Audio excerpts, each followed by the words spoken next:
para completar esos 3.900 metros. Pistoletazo de salida, campeonato galego cruz corto. Ahí tenemos as mellores atletas galegas neste circuito da Rúa de Petín.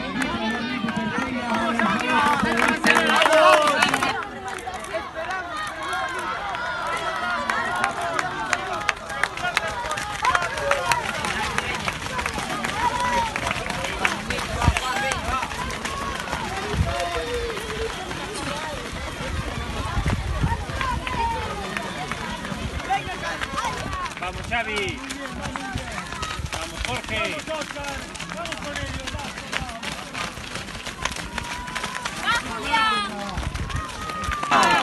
¡Aguanta lejos! ¡Aguanta lejos! Que vuelve a estar no máis alto do podio Manuel Hurtado, gimnástica, seguido de Alejo Ares, Proinor. Terceiro lugar Antonio Serra Sampaio. Aí temos o triple.